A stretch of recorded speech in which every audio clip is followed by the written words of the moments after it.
March 2003. American mechanized forces sliced through Iraq, racing over 300 miles in 15 days to topple the regime of Saddam Hussein. May 1940. Hitler unleashes his panzers in a similar blitzkrieg against the Allies in Western Europe. Blitzkrieg is German for lightning war. In Operation Iraqi Freedom, U.S. forces went further, faster, and more effectively than ever before. The battle plan is Blitzkrieg.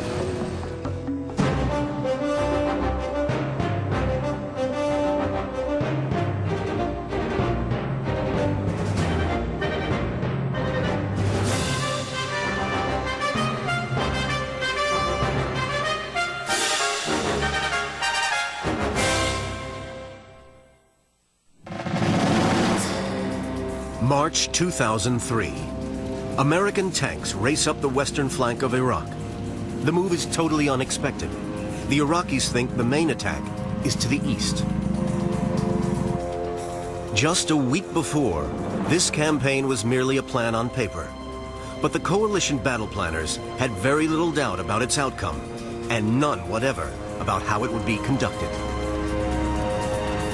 This will be a campaign unlike any other in history. A campaign characterized by shock, by surprise, by flexibility, by the employment of precise munitions on a scale never before seen, and by the application of overwhelming force. General Tommy Franks is Supreme Commander of the coalition forces in Iraqi Freedom. His battle plan incorporates the most modern military thinking. But it's based on methods pioneered by men like Germany's Heinz Guderian almost 60 years earlier. Not surprisingly, because both men faced very similar challenges. In 1940, the Germans are poised to invade France. But their battle planners have a problem. Their forces are outnumbered. British and French forces are positioned in northern France along the Belgian border. The Maginot Line to the south is impenetrable. The Ardennes between is considered impassable. How can they break through to Paris and knock the Allies out of the war? In 2003, Tommy Franks and the coalition planners are in a similar predicament. Their forces are vastly outnumbered.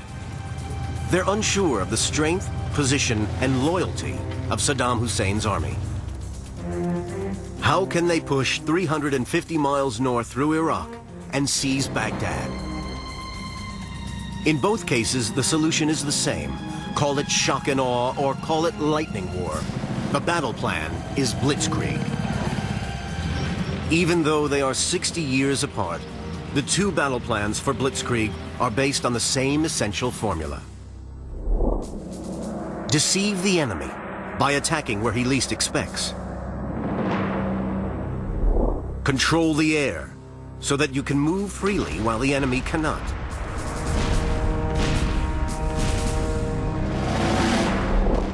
Break through by concentrating overwhelming force on narrow sectors. Strike deep with fast-moving units which move around enemy strongpoints and throw his forces off balance. Follow up with a mass army to eliminate the strongpoints and establish control. The mind of the attacking commander must be as fast-moving as his forces. On the other hand, it helps greatly if the defending forces are confused and mesmerized by the speed with which the attackers attack. Yet the very speed of the Blitzkrieg battle plan means that it has two major weaknesses. Counterattack. The main attack force is moving so rapidly that it becomes vulnerable to an enemy counterattack, which would cut it off from its backup. Logistics. Its resupply column has difficulty keeping up and becomes dangerously stretched and vulnerable to attack. And because to maintain its speed, the main attack force often bypasses local opposition, these points remain a threat to resupply and communication systems. The weaknesses of Blitzkrieg really come from its strengths. If you're moving fast and you're moving far, then you are going to find that your flanks are open and also that you may very possibly overextend yourself. In both France in 1940 and Iraq in 2003, the commanders had one overriding aim: to defeat the enemy with the least amount of face-to-face combat. Blitzkrieg is an art of fighting war in which the aim is to do as little fighting as possible. It's to overwhelm, to psych out the enemy, and this has been a fundamental in Blitzkrieg throughout the centuries. Every great commander is an avid student of history. Heinz Guderian and Tommy Franks are no exception. They both know that unleashing fast-moving forces into the enemy heartland is as old as warfare itself. You can see the beginnings of the Blitzkrieg in the campaigns of Genghis Khan, the campaigns of Napoleon, and in the closing campaigns of the American Civil War. The essential thing is having a mobility advantage over your enemy, even when your forces are moving by muscle power, by means of horses and of men on foot. But by the early 20th century, the speed needed to achieve lightning war has run up against formidable obstacles. Railways mean that the defenders' forces can now move faster than the attackers, and machine guns and rapid-fire artillery slaughter troops caught in the open. During World War I, this leads to the stalemate in the trenches. Millions of men die in futile attacks, while their commanders try to work out how to break through the enemy's line. The solution is the tank, which is first used by the British in autumn 1916. But early tanks are too slow and unreliable to exploit the gaps they can create. By the end of World War I, the tank had made it possible for Allied forces to create gaps in the enemy line, but it was yet at a point where it could exploit those gaps. During the 1920s, much faster tanks are developed by the British and Americans, and military theorists begin to plan how these might be used for a Blitzkrieg-style battle plan. During the 1930s, the German army in particular takes up these ideas. Commanders like Heinz Guderian begin experimenting with ways in which tanks, supported by aircraft and directed by radio, could win a lightning war. In a speech in 1935, Hitler makes the first open reference to Blitzkrieg. "I wouldn't make lengthy preparations," he says, "but suddenly, like a bolt of lightning in the night, hurl myself against the enemy." This battle plan is first tested in September 1939, during the Nazi invasion of Poland. Against a much weaker opponent, who could only throw cavalry against their panzers, the Germans were triumphantly successful.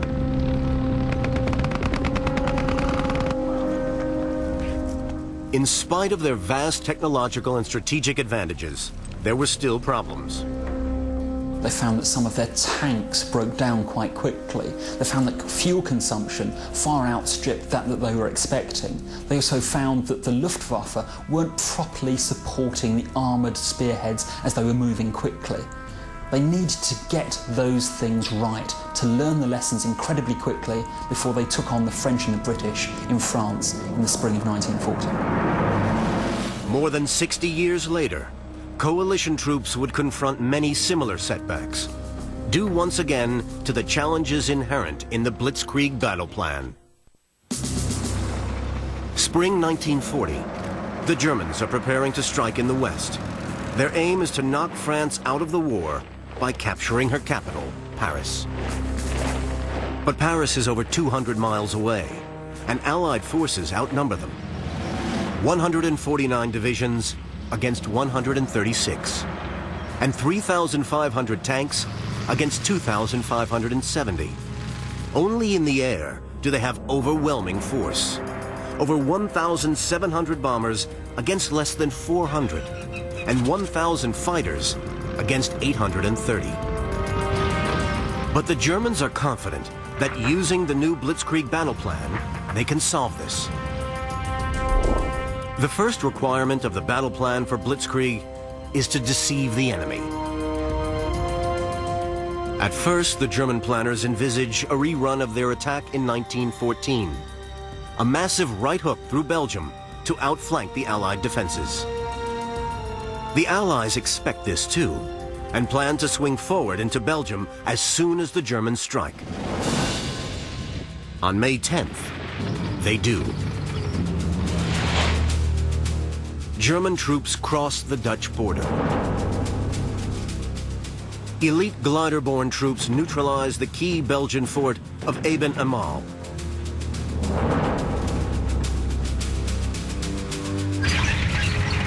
Hitler's Army Group B ignores Belgian neutrality as it did in 1914 and sweeps into the Low Countries. The British and French immediately start their planned move forward into Belgium. But the assault they are racing to meet is not Blitzkrieg. It's an attack, but it's also a deception. The Germans have revised their battle plan. The real attack, Blitzkrieg, will be here. The seemingly impassable hills and forests of the virtually unguarded Ardennes. 70% of Germany's panzers are here with Army Group A. Only 30% are further north with Army Group B, where the Allies think the main thrust will be. Over 60 years later, Tommy Franks and his planners face an apparently even more challenging situation. The first problem is distance. Baghdad lies 350 miles north of Kuwait, the start point for Iraqi freedom. The second is topography. Iraq is dominated by two major rivers, the Euphrates to the west and the Tigris to the east. Where these come together about 100 miles from the sea, there is an area of marshland. This is impassable to tanks. This topography and the road system creates what the military call choke points, places like river crossings, towards which advancing forces are inevitably funneled, and where they can be attacked from prepared positions. The Americans know this, but so do the Iraqis, and on paper at least, the figures seem to be on their side. Despite more than a decade of UN sanctions, Iraq still has an apparently formidable army of 375,000 men with more than 2,000 tanks. And Saddam Hussein can also call on a substantial number of irregulars, both dedicated followers of his Ba'ath Party and the Fedayeen, Muslim fanatics from all over the Arab world who have flocked to Iraq to fight the infidel crusaders. To get around this, Tommy Franks, just like the German planners 60 years before, allows his enemy and many Western journalists and military commentators to think that he is going for a completely different plan. Fresh in their minds is Operation Desert Storm, the war mounted just a decade earlier against Saddam's invasion of Kuwait. After an air campaign lasting 6 weeks and a land campaign of just 4 days, Saddam's forces were pushed out of Kuwait. Because of the distance to the main objective, Baghdad, Iraqi planners and many Western military pundits expect Franks to follow the same battle plan as Desert Storm. A prolonged aerial campaign before a land assault. And his staff do everything to encourage this. In time-honored fashion, prior to the launching of Operation Iraqi Freedom, certain information, certain parts of the plan was actually leaked to certain individuals and organisations in the hope, and indeed the expectation, that it would get back to the Iraqi High Command. Also, Franks had originally intended to mount a second assault into northern Iraq from Turkey. The U.S. 4th Mechanized Infantry Division had been sent there by sea. But local opposition forces Turkey's government to refuse permission for the 4th Infantry to cross the country. The U.S. ships are reloaded and set sail for the Suez Canal and Kuwait. Most commentators, And almost certainly the Iraqi planners expect Franks to wait for the 4th Infantry to arrive before he attacks. This is exactly what he wants them to believe, but it isn't what he plans to do. This is a very good example of how armies can use an unexpected opportunity to deceive the enemy. Because whilst the Iraqis are actually thinking that the Americans would have to come south and to relocate and reorganize themselves prior to the attack taking place in the south, all of the time the Allies are moving lighter troops to try and actually give them the edge that they need to launch an attack before the Iraqis can possibly think that they are ready. So, on the brink of battle, both groups of battle planners have successfully fulfilled the first requirement of Blitzkrieg: to deceive the enemy as to their intentions. In May 1940, the Allies are totally expecting an attack into the Low Countries and have based all their battle plans on this. They do not even consider the possibility of an attack through the Ardennes. In March 2003, the Iraqis and many Western commentators are totally expecting a lengthy air campaign, while coalition forces are built up steadily to achieve overwhelming numerical superiority over the Iraqis. Then, a massive invasion was anticipated, not a surgical strike. The second requirement for a successful Blitzkrieg battle plan is to control the air. In 1940 and 2003, both the German and American battle planners have a clear advantage. They dominate the skies. In May 1940, the German Luftwaffe was a formidable force, with more than 1,700 bombers against less than 400, and 1,000 modern fighters against just over 800 for the French and British. Almost all the Luftwaffe's fighters were the Messerschmitt Bf 109, one of the most advanced and formidable fighting machines of the time. It could only be rivaled by one Allied fighter, the British Supermarine Spitfire, and in spring 1940, less than 100 of these were available. The German Air Force also had 342 of the terrifying Junkers Ju-87 Stuka dive bomber, which had been specifically designed for pinpoint attacks in support of a Blitzkrieg battle plan. The Allies had no comparable ground attack aircraft.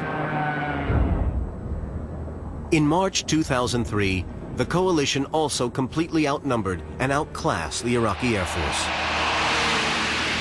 The full might of the U.S. Air Force and Marine Corps and Navy aviation, with more than 3,000 ultra-modern fighters and fighter bombers, and 1,500 bombers and specialized ground attack aircraft, faced a handful of former Soviet fighters which had not received any spare parts for 10 years and were barely able to fly.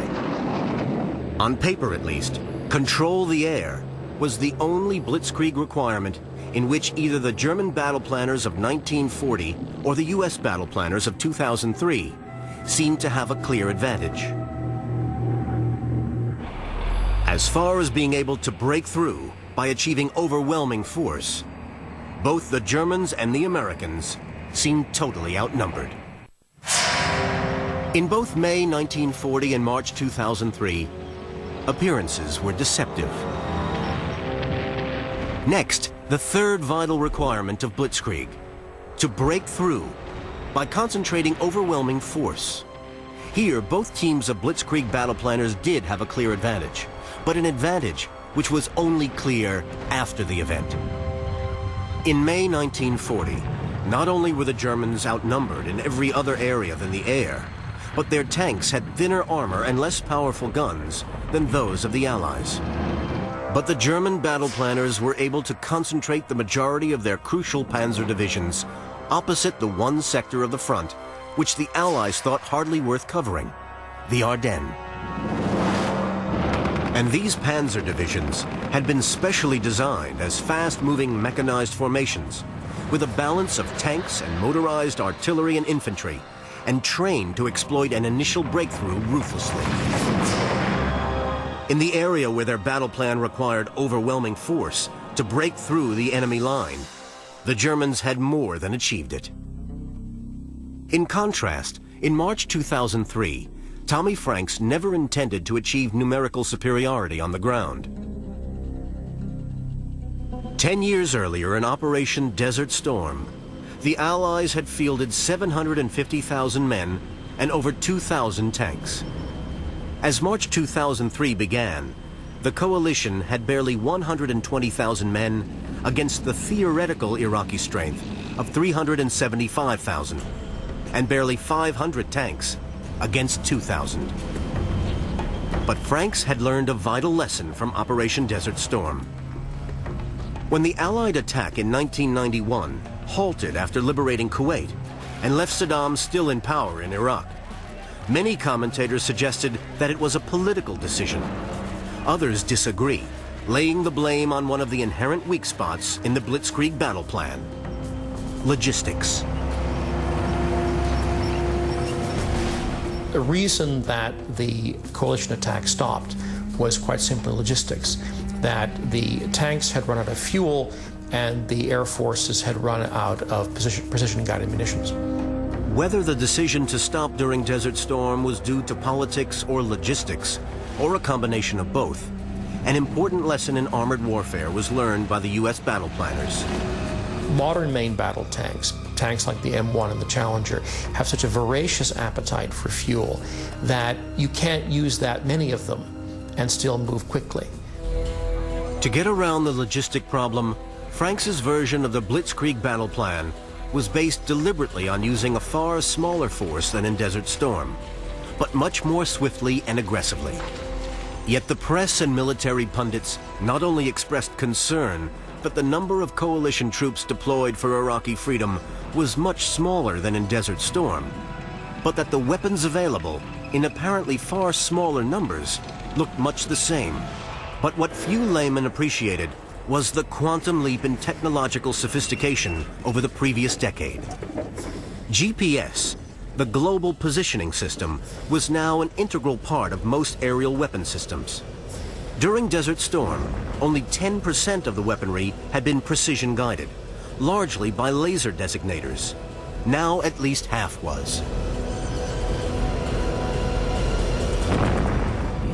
And unmanned aerial vehicles and aerial command posts speeded up the gathering of information and its assessment and presentation to commanders. The U.S. battle planners had also studied their much larger opponent. To an inexperienced eye, it still seemed a formidable force. But in reality, it was a pale shadow of even its 1992 strength. After studying intelligence reports on their opponent, Franks's planners are confident that their technological superiority will give them the overwhelming force that their plan requires. They note that there are few Iraqi units close to the Kuwait border, where their initial breakthrough will occur. The Iraqi battle plan seems to be to allow the Americans deep into their country and then try to bog them down. So the Blitzkrieg battle plan, which Franks and his team come up with, relies on unprecedented speed. The U.S. 3rd Mechanized Infantry Division, with 270 Abrams main battle tanks, will head up to the west of the Euphrates, moving as fast as possible and bypassing the major towns. Aiming at the gap around Karbala, between the Euphrates and Lake Bar, less than 40 miles from Baghdad. From here, it will attack from the west. Behind it, a massive supply column will be guarded by units from the 101st and 82nd Airborne Divisions. These will also eliminate opposition left behind by the main thrust. The 1st Marine Expeditionary Force, the MEF, with 120 Abrams, will cross the Euphrates at the first possible place, Nasiriyah, which is also the first potential choke point. It will then advance in 2 columns, towards Diwaniyah and Kut, so as to keep the Iraqis guessing as to whether the other main thrust towards Baghdad will come from the south or east. Task Force Tarawa will follow up the MEF to guard its supply routes and eliminate opposition. The British will deal with Iraq's second city, Basra, in the south. The success of the battle plan depends on one crucial principle: reach Baghdad as fast as possible. Now, the time has come for both breakthrough plans to be put to the test. For both the Germans and the coalition forces, the theoretical part of the battle planning is at an end. The reality of the breakthrough stage, the first direct contact with the enemy, is upon them. May 10th, 1940. The Germans execute their battle plan for Blitzkrieg. Army Group B thrusts into Holland and northern Belgium, luring the Allies forward. Further south, and almost unnoticed at first, the infantry, artillery, and combat engineers of Army Group A begin to punch through weak Allied forces, screening the Ardennes. Behind them come the panzers. Supported by Stukas, they get through the hills and woods of the Ardennes, cross the French border, and reach the River Meuse in just 3 days. Here, the French must stop them. It's the last natural defense line before the wide open plains of northern France, which reach all the way to the English Channel. But the Allied generals are focused on the threat further north. The low-grade troops defending the Meuse are given little support, and swiftly the German assault engineers get across to establish 3 bridgeheads. Soon the panzers are crossing. The Germans have achieved their breakthrough. They are now behind the main Allied armies with a virtually clear run all the way to the coast.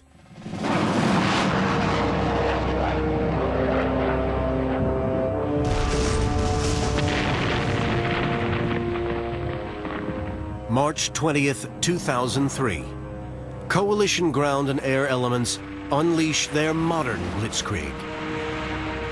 Airstrikes go into Baghdad. Apache helicopters cross the Kuwait-Iraq border to destroy Iraqi observation posts. Then artillery systems open up.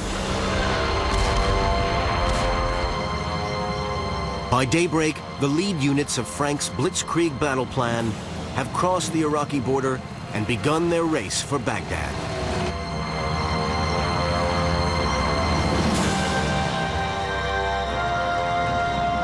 The tanks of 3rd Infantry head northwest of the Euphrates. One brigade swings north to seize a crossing over the Euphrates west of Nasiriyah, the first potential choke point. The other 2 race north along dirt tracks and through the desert towards Samawa and Najaf, aiming for the Karbala Gap, the final choke point before Baghdad. The 1st Marine Division starts by striking north alongside the British 7th Armored Brigade towards the vital oil fields at Ramallah. These are swiftly captured, with only 7 out of 1,000 sabotaged. The Marines then turn north towards the crossing point west of Nasiriyah, while the British continue on to capture Basra.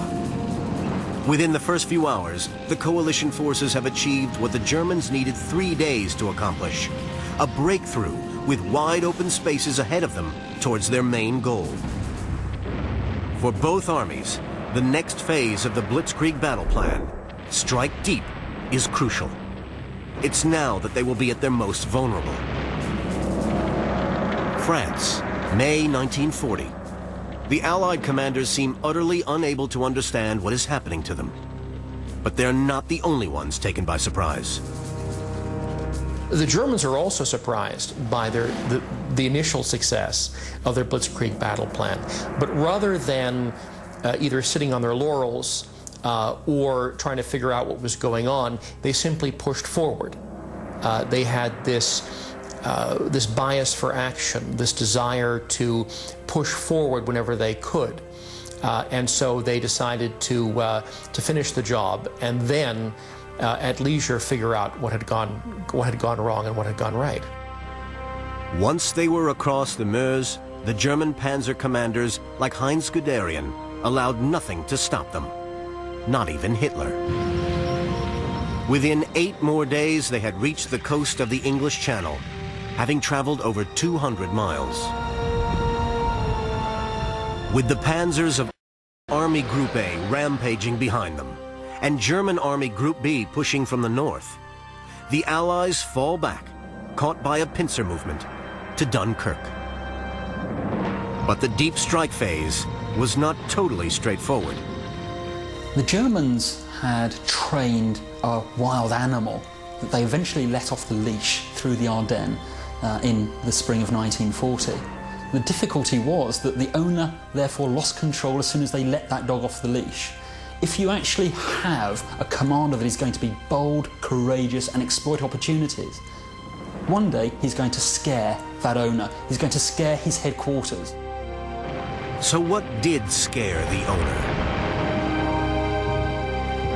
The first danger in the Blitzkrieg battle plan is that of counterattack. The longer and thinner the German line of advance became, the greater the exposure to counterattack, especially on weak flanks. In their drive west, the panzers came under 2 counterattacks which might have changed the course of the battle. 3 days after the breakout from the Meuse bridgeheads, a French armored division attacked the dangerously exposed south flank. The attack was not properly supported and soon ground to a halt. But it so frightened Hitler and the German High Command that the panzer thrust was ordered to stop and wait for the infantry. The panzers did not stop. Heinz Guderian wanted to move as quickly as possible, snapping at the backside of the retreating French and the retreating British. Hitler, the owner back at headquarters, wanted to haul him back in, was calling him, was whistling for him, but he wasn't listening. Then, 2 days later, near Arras, a British tank brigade tried to cut through the right flank. For a short time, it looked as if the right flank panzer division might be halted. But German artillery was rushed up, and this threw the British tanks back. The Germans raced on. March 24th, 2003, 3 days into the strike-deep phase of the U.S. Blitzkrieg battle plan, and Operation Iraqi Freedom is on target. The regular Iraqi army has been brushed aside and effectively disappears. The bridgehead west of Nasiriyah is seized. The 1st Marine Division has now arrived and is crossing, while the tanks of the 3rd Infantry have advanced more than 250 miles and isolated both Samawa and Najaf. Behind them, a convoy of 2,700 resupply vehicles, escorted by Apache helicopters of the 101st Airborne, has advanced almost 200 miles and established a FARP, a forward area refueling position for 3rd Infantry. And troops are leapfrogging by helicopter to establish FARPs even further on. As you know, our forces have been moving rapidly. We've intentionally bypassed enemy formations to include paramilitary and the Fedayeen. But Tommy Franks has put his finger on the fact that his deep-striking forces are just as vulnerable as the Germans were in 1940. March 24th, 2003. At Nasiriyah, already identified as a choke point, the Marines move in to seize more bridges in the town. They intend to roll around potential strongpoints. But the lead units take a wrong turn and become involved in confused fighting with the Fedayeen and Ba'ath Party fanatics. The Marines are forced to go down what they term Ambush Alley and lose several vehicles. Eventually, the bridges are seized for the Marines to cross.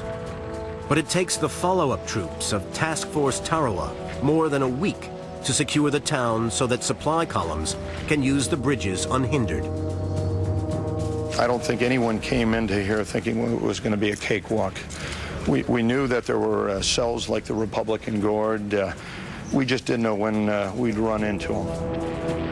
Elsewhere on the long road to Baghdad, Operation Iraqi Freedom could not avoid the other inherent problem of lightning war: logistics. The coalition supply columns snake north in seemingly unending lines. The attack units in front of them are armored.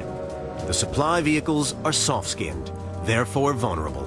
The Iraqis could have exploited this by using what might be called the savage rabbit defense. If the Iraqi forces had waited for the coalition forces to bypass them and then emerge from their holes, as it were, to attack the supply units, the maintenance units, the logistics units, then they could have inflicted quite a bit of damage and forced the coalition forces to stop, maybe even turn around.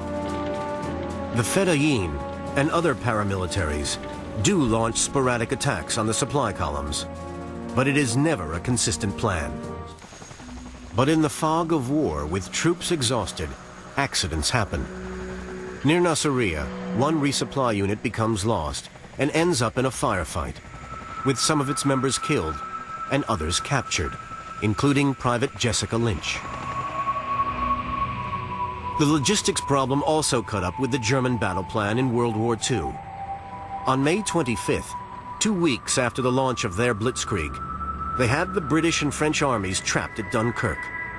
The tanks might have swept on and taken the trapped men, but they stopped, and over 350,000 British and French troops were able to escape from the beaches.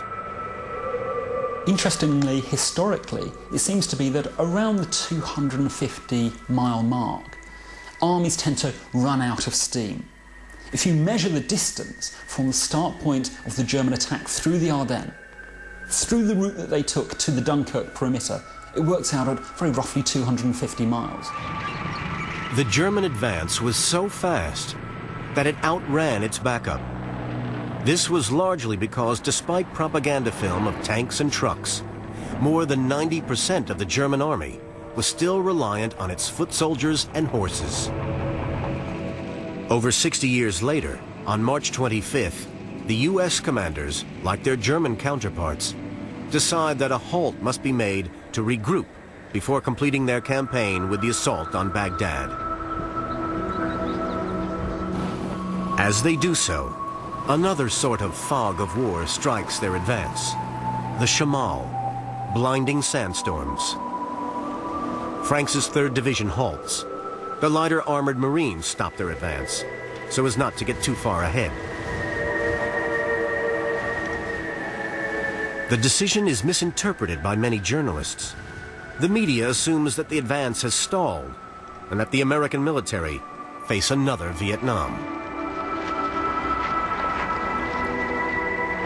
In fact, the Americans are resting and, more importantly, resupplying. To the uninitiated, some of the things that happened during Iraqi freedom looked as though Blitzkrieg was failing, but to those that understood the history of Blitzkrieg, these were common problems that the Americans were trying to overcome. Then, on April 2nd, the race to Baghdad is unleashed again. West of the Euphrates, Apache gunships of the 101st Airborne attacked the Iraqi Republican Guard Medina Division near Karbala. U.S. Rangers seized the Hadathan Dam on the outskirts of Karbala to stop the Iraqis blowing it and flooding the area. U.S. 3rd Infantry pushes around the city, seizes the main bridge on the road to Baghdad, and begins to probe towards the capital.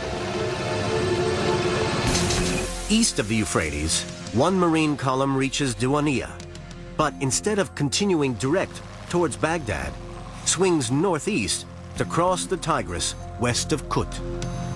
This bypasses the city, which the Iraqis had been preparing to defend. The Marines then head for Baghdad. On April 3rd, an armored company from 3rd Infantry Division reaches and takes Baghdad Airport. The expected resistance does not take place.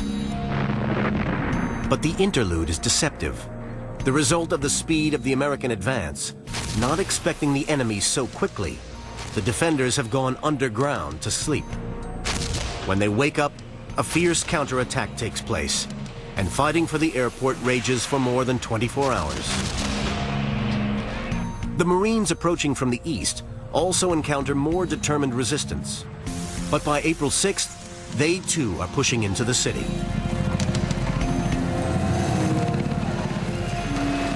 It takes 2 more days for U.S. forces to close off Baghdad completely. Then, a Marine engineer team helps excited Iraqi civilians pull down the statue of Saddam Hussein in Firdos Square. But the capture of Baghdad airport had effectively marked the end of the battle plan for Blitzkrieg in Iraq, just as the halt at Dunkirk had marked the end of the German Blitzkrieg in northern France. Both armies, over 60 years apart, had shown how Blitzkrieg could be a triumphant success. But if one looks at how they each stacked up, both against the requirements of the Blitzkrieg battle plan and its weaknesses, there are interesting similarities and contrasts. Both commanders deceived the enemy and controlled the air. In the breakthrough and strike deep phases of the battle plan, the relative technological balance between each side and its enemy played a crucial role. Except in the air, the Germans had no particular advantage in numbers or equipment. They achieved overwhelming force where it was needed by grouping their panzer divisions together and then using them ruthlessly.